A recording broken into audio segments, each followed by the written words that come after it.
Thank you, Bayt, for this initiative. And before I start my presentation, I would like to ask the participants with us to answer one question. We're just launching a poll now. Can you all see it? It's, did you ask yourself what my team needs from me?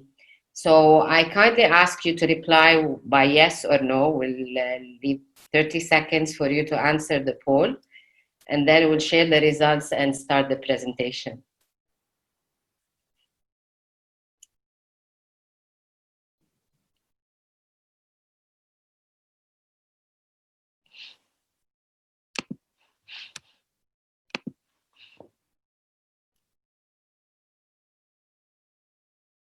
So while people are answering, can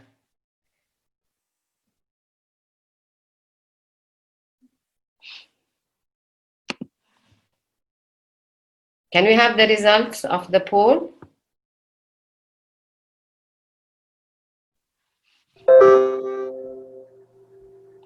Yes, so we have 100% people who ask themselves what my team needs from me. Excellent, excellent. And this is a perfect question to ask in such every time as leaders. We know that we need to ask ourselves some questions that are thought-provoking for us to serve better. And in these times, the questions are more and more. Before I start, let me give you just a small introduction about who I am. So I'm here because I'm a founder of Swift Shift, as Ursula mentioned. It's a coaching, capacity building, and consultancy boutique. I also run Noble Manhattan Coaching for Levant and Egypt, where we train people to become magnificent coaches. I'm come from the corporate background. It's been 2 years I have my business, and I've had several positions like head of HR in Alpha, as well as general manager of Zawiya, and so on. And in Lebanon, we've built a community of over 40 coaches. That is a new community where we help people learn what is coaching and make it accessible to everyone. So anyone who's interested in coaching and to get a free coaching session, they can come to this community and get it. And also, I'm a proud single mom of a 14 years old teenager that with the COVID-19 now is very hard to handle, but it's fine and it's fun at the same time. So before we dive into our presentation about presence in those times, I will share with you my definition about leadership. As a leader, I think we all need to level up. Always raise the game up and up and up. We need to embrace the change, and nothing is constant in this world except change. We need to have an attitude of possibility, not positivity. It's seeing that everything is possible. Even in those tough times, we need to see that there is a possibility for our businesses to thrive, for us to do stuff and improve, even learn everything. We need to have direction and vision. So as leaders, we cannot just go not knowing where we're heading. So we need to have a vision of the future. We need to empower our teams and empower ourselves as well by being result driven. So results do matter when we're a leader. It's not about pleasing everyone. It's about achieving targets, achieving results, and driving the company to where it should go.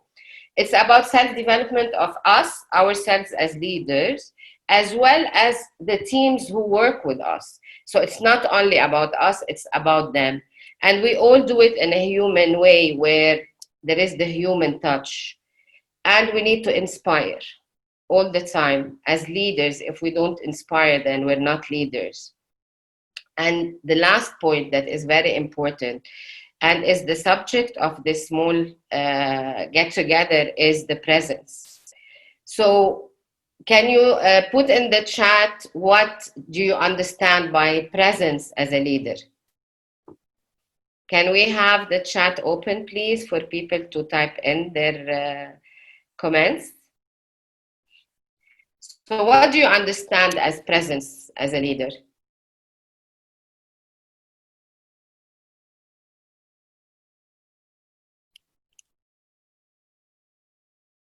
Ursula, can you see any chats? So, okay, it's being available, communicating, cooperating. Thank you.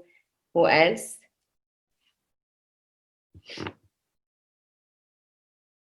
Walk the talk, definitely. Definitely, it's walk the talk. Anyone else would like to add about presence and how to incorporate it now in our times where we are physically distant and we're not in the same building?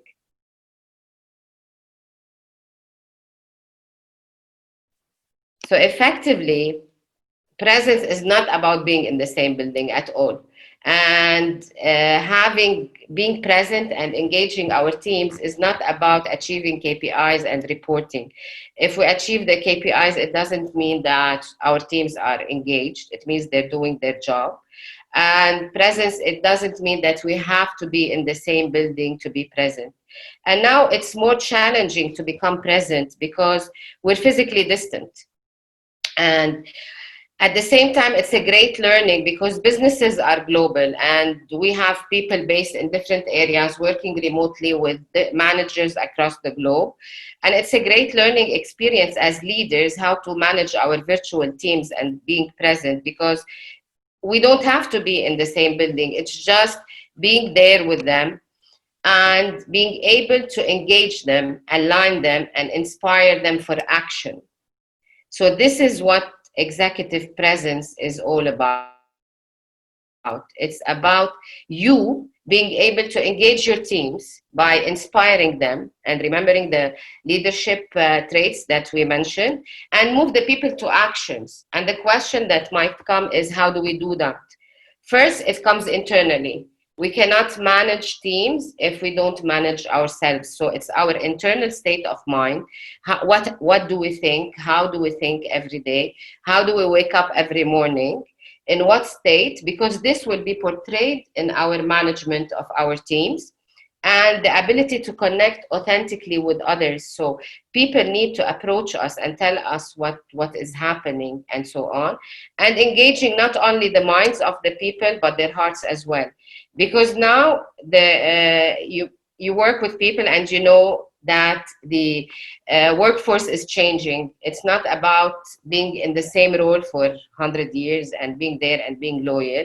It's about working and having a purpose, working in a company where our values are aligned with the values of the team, are aligned with the values of the companies. So there is a lot of heart and mind combined in our way of how we work. So people are purpose driven, are impact driven. They're not only looking for a job where they spend their 9 to 5 time. They're working for a purpose and for impact. So presence is being able to engage their heart and mind at the same time and being there for them. And I've summarized some words here and they are on the screen. You can all see them. I want you to pick up one word that describes you the most and put it in the chat box. As a leader, how do you see yourself?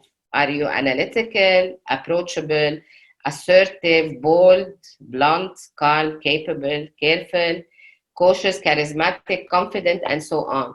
So can you type in the chat box how one word that describes you?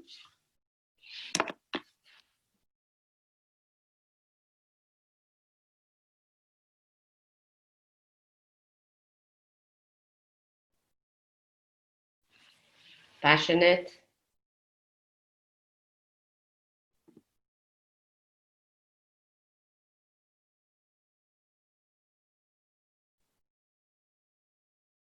perceptive,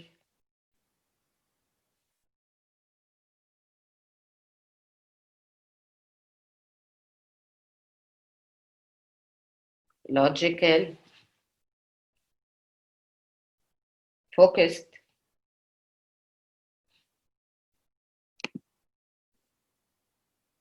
We have confident and outgoing as well.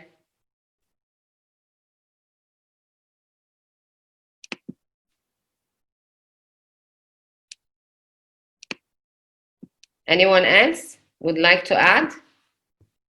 Friendly,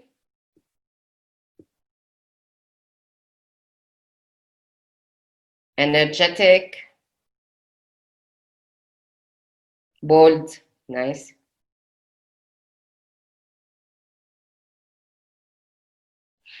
Excellent. So we have a couple of words that describe some people.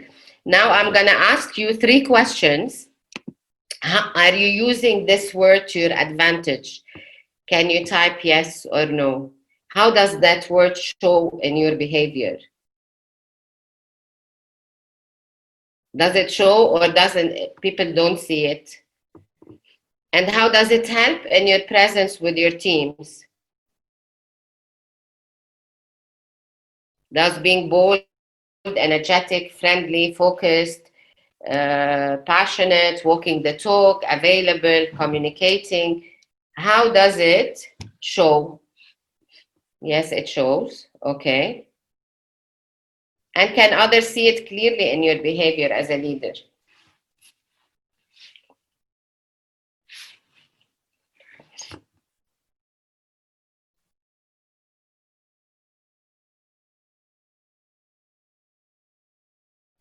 Definitely. And when was the last time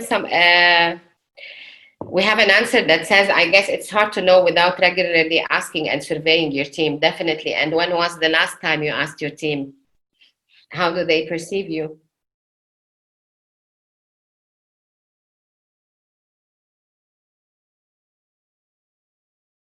Do you usually ask your team to give you feedback about your leadership and presence?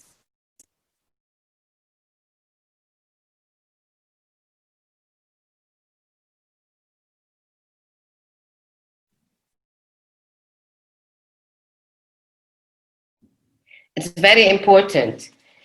When you describe yourself with a word, it's difficult with one word, definitely, because we're a combination of several things. But when you think about it, the first word that comes to your mind is normally asking your team, and the answer, I guess it's hard to know without regularly asking. Definitely yes, usually on a monthly meetings, but maybe not as clearly as this question using an adjective.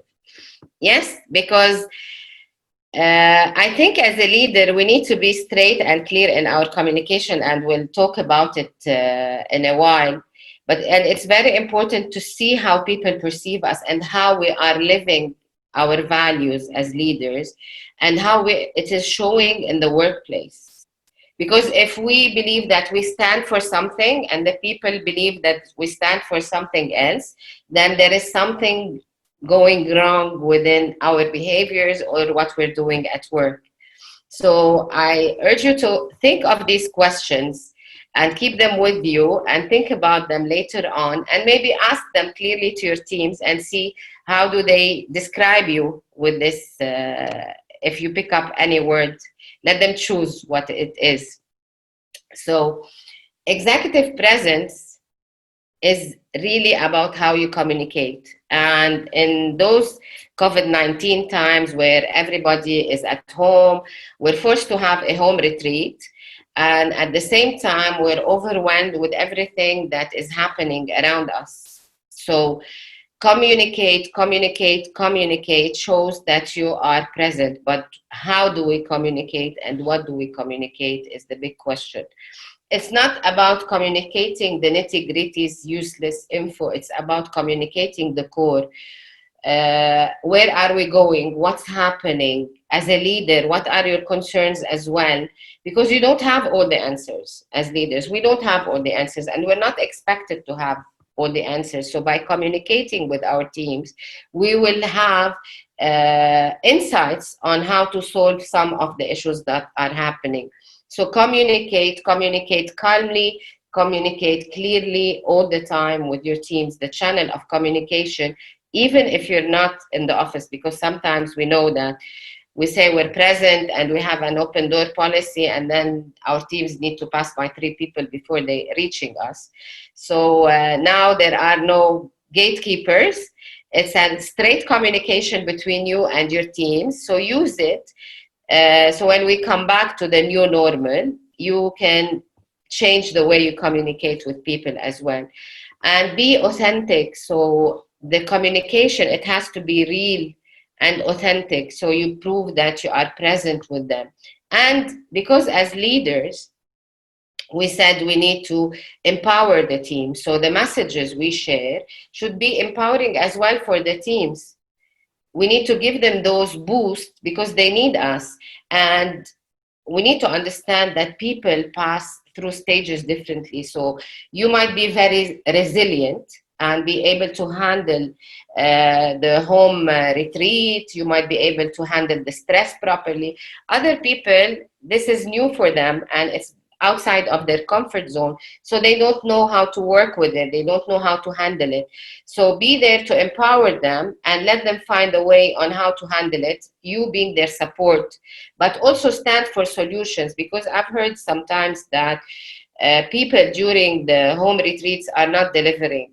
Yes, they might not be delivering, not because they don't want to deliver, because sometimes they don't know how to deliver in those times. They're used to going to the office, being in their offices, not surrounded with kids if they have kids, not being distracted as much. So we need to think of the solutions, and we need to stand that we need to achieve, and we have targets, and at the same time understand that people do not deal with situations the same way we deal with them.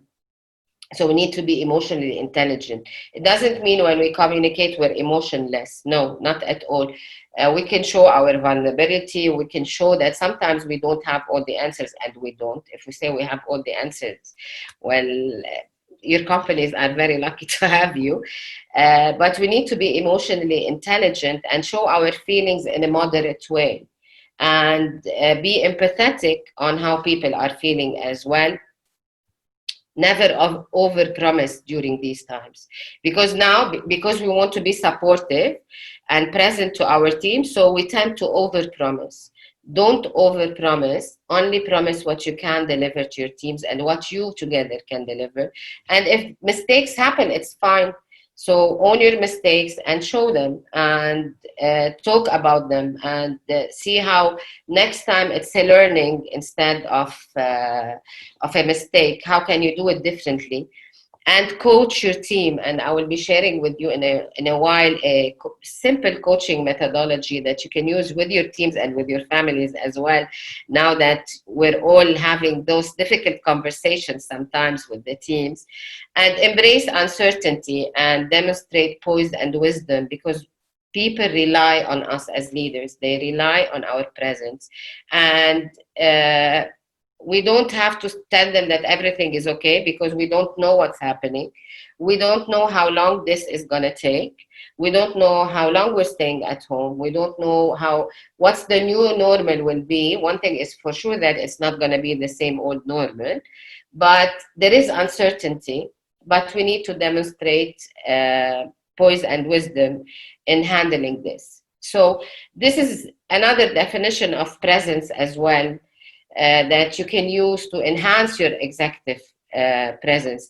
Does anyone have any questions before we move on to one of the models? Any questions? Okay.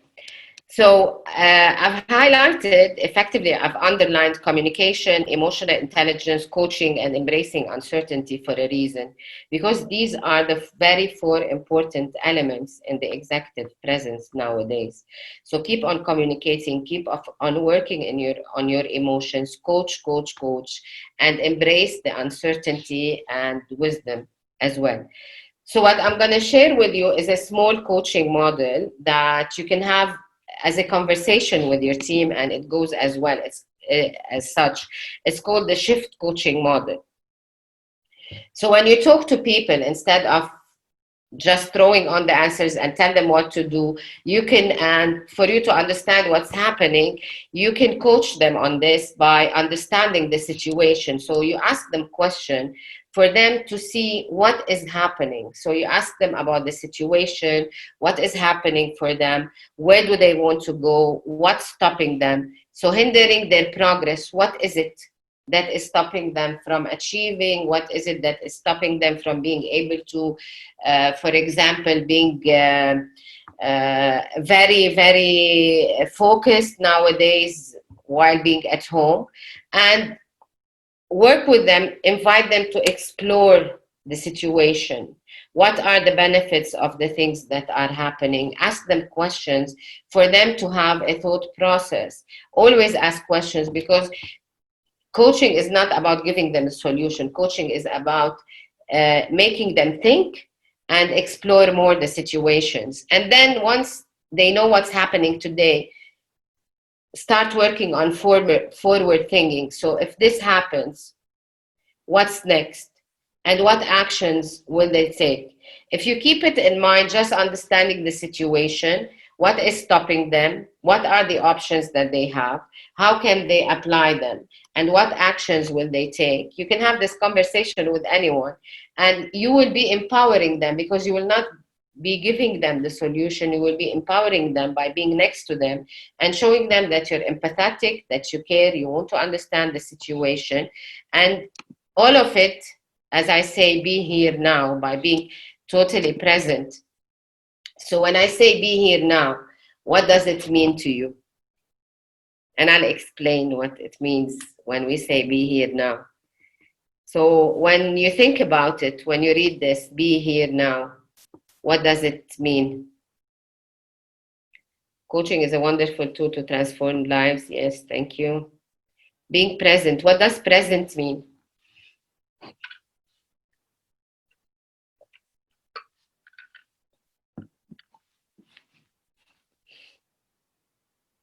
What does being present mean? It's effectively, actively listening. Listening to everyone, definitely. And it's active listening. Do you know the difference between active listening and listening?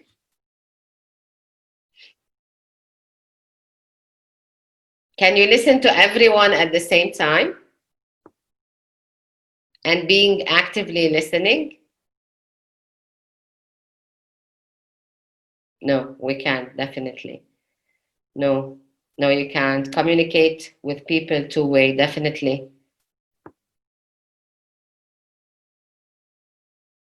Definitely. Actively listening is when you're there listening to them without prejudgment. So normally 90% of the people, including me and you and everyone, we tend, when people are talking, to prepare our answers, like finish so I give you the answers.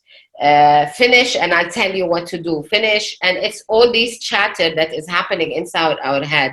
So when we're actively listening, we just tell this chatter inside this committee of chatters in our head to simply shut up and listen to the person in front of us without any distraction. Just listen and being present by understanding their emotions as well as the words that they are saying.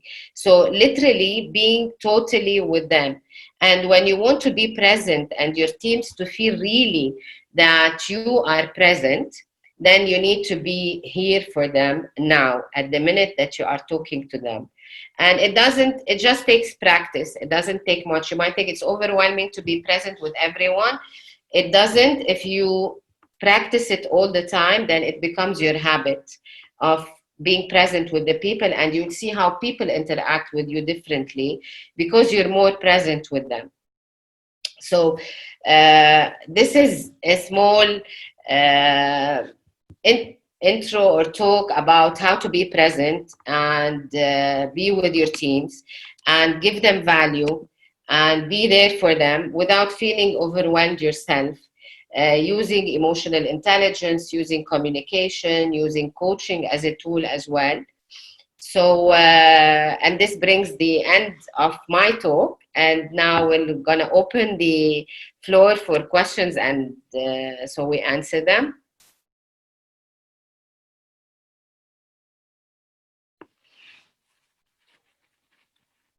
Ursula, do we have questions from your end? Not yet. So if anyone has a question, feel free to ask. Okay, so we have a question now. Yeah. How can we train people to become better leaders?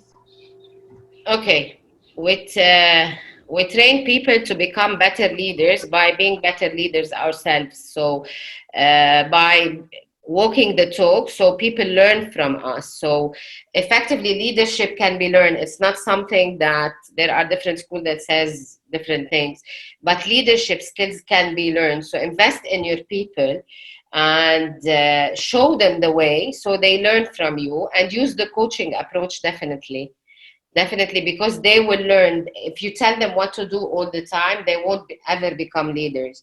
But if you talk to them and you show them and you use the shift model with them, then you will be training them on themselves finding the answers instead of you all the time finding the answers for them. We have another question, Ursula, right? Yes, so how important is to have the coaching skills in the corporate world? Okay. Coaching is the second fastest growing industry in the world, whether it's corporate coaching, executive coaching, or one-on-one leadership coaching or life coaching. Coaching has big. But the coaching competencies for leaders are crucial because as leaders, we tend to have three hats. One of them is the coach's hat, one of them is the mentor's hat, and one of them is the manager's hat. The manager's hat is when we say to people what to do at this time. And we use it mostly when we are under crisis, if we need to take action and you're in charge and it's a crisis mode, then we tell them what to do and that's it. We don't have the time to ask them, well, what do you think about it now, and you're under crisis. So you just tell them what to do, that's it.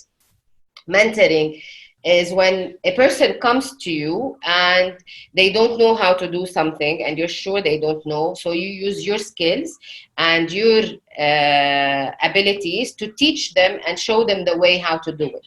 Whereas the coaching skills is when you empower them to find the answers. So instead of, people usually come to the leaders with the problem without the solution.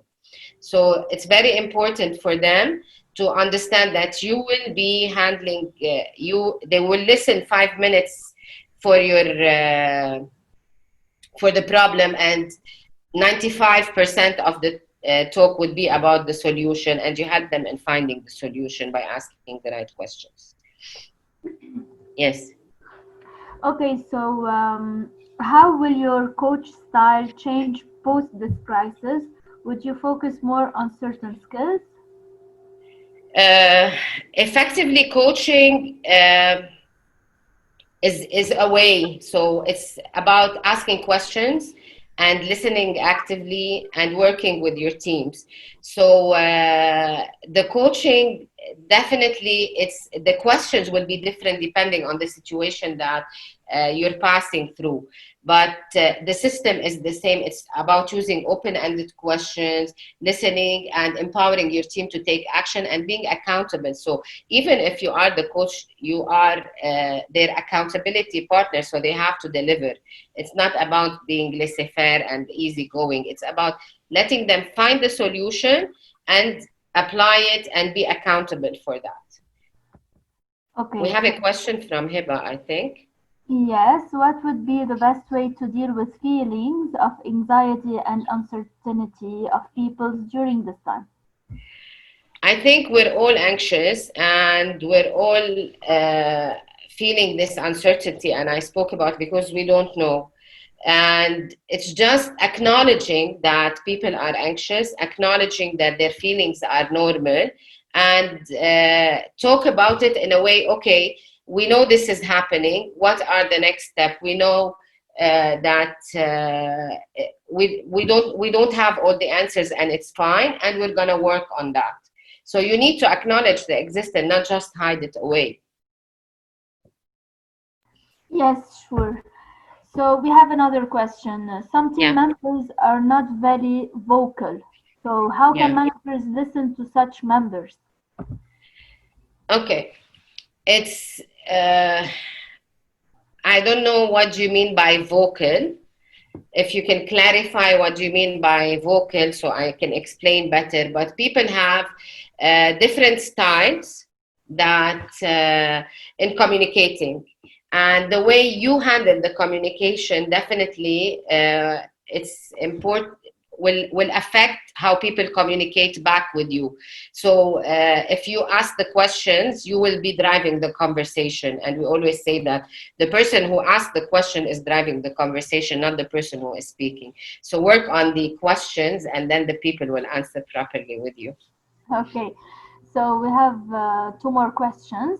The Yes. first one, are these specific skills, as you mentioned in your slides earlier, that make good leaders?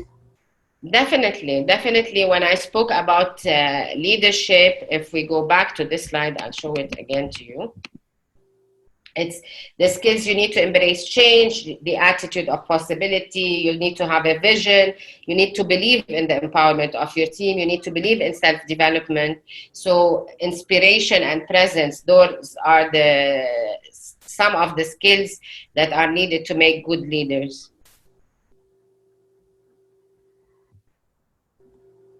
Another question? Yes, one second. Okay, so sometimes in the corporate world, managers should be directional, but that doesn't confirm with the coaching. What is the most dominant approach that should be there in the workplace? There's no dominant approach. It's depending on the situation. So if you're in a crisis mode, you need to direct people. If you are in a mode where they don't know how to do it, then you show them the way how to do it. And if there is space for you to coach, and there's always space for you because it becomes the way you talk, then you coach. So there's no dominant way. It's situational. So depending on the situation, this is how you manage your team. And by being a leader, you will find that this is the right time to direct, this is the right time to coach, and this is the right time to mentor the people and tell them what to do. Okay, so we have one more question. Is life coaching gonna be well known in the near future? And can it be learned remotely? Yes, definitely. Life coaching, as I said, coaching in general is the second fastest growing industry in the world. And there are programs that are blended learning between online and face to face. And it is very well known. It's a billions of dollars of industry. And even in the Middle East and the region, it's growing exponentially. But at the same time, there are the qualified, competent coaches and coaches that claim that they are coaches. So it depends. But the coaching industry is a fast growing industry, definitely. Yes, so how can you be a qualified life coach? You can, we're opening another discussion. Okay. Just to let you know, the world of coaching is structured as follows. First, you have the coaches, then you have the training institutions, and around the world, there are 900 training institutions that teach coaching, whether qualified, not qualified, besides the point. And then there are membership association and accreditation bodies. When you go for a coaching program, make sure that it is accredited, because the accreditation bodies tick the training institutions on being qualified and competent to teach the coaching skills. And definitely accreditation makes a big difference in the coaching world. It makes a big difference in which institution you go and study. Okay. And if they want to know more, I'm gonna share my contacts here. So I'd be more than happy to connect, and we both add value to each other. This is my Facebook, my Insta, LinkedIn, my email. So feel free to reach out. Any other questions? Yes, so we have someone thanking us for the very interesting presentation. Thank you. With you. Okay, so do you think leadership is given to all managers? So not all managers have the leadership skills. So it should be acquired or what? Leadership is not about the position. So it's not about the title that you have at all. We know that in the corporate world, sometimes there are titles and the power of the title. So to be a leader You don't use the power of your title. You just live as a leader and you show people what it means to be a leader. So definitely there are unqualified, quote unquote, leaders that need to be taught and trained on how to become leaders, definitely.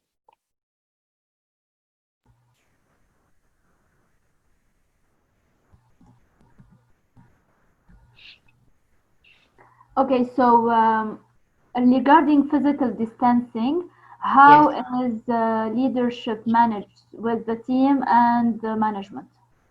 Okay, because now we're physically distant, and if we work on our presence, the issues that I mentioned before, like being there for your team, being present, opening channel of communication, it's not about delivering reports at the end of the day. I did this, I did that. This is not presence, and this is not managing the team. It's micromanaging the team. So if you want to be present as a leader, you need to support them, listen to them, and work with them to sort out the issues, and definitely keep the touches. We can't, as if we're physically distant, it doesn't mean we don't connect. The way I see it is now through the technology, we're much more connected than ever before, because we can always go online, have a Zoom call, have a Skype call, have whatever, and have a call with our teams, continue the weekly meetups. They don't have to be face to face. They can be on Skype, they can be on Zoom. So use technology to your advantage in these times and show the people that you're there. As a leader, we cannot disappear and expect our people to stay committed and engaged. We need to stay with them and we need to be present. Sure, sure. So I guess that's it for now. More questions. So I want to thank you so much, Mrs. Pauline, for sharing your insights and learnings with us today Thank in regards to leadership and physical distancing. It was a lovely session.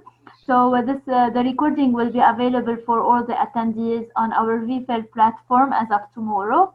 So thank you very much for your attendance and everyone for.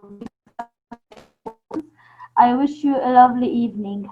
Thank you Thank all, you. and stay safe and stay smiling. Thank you so much. Thank you, everyone. Thank you.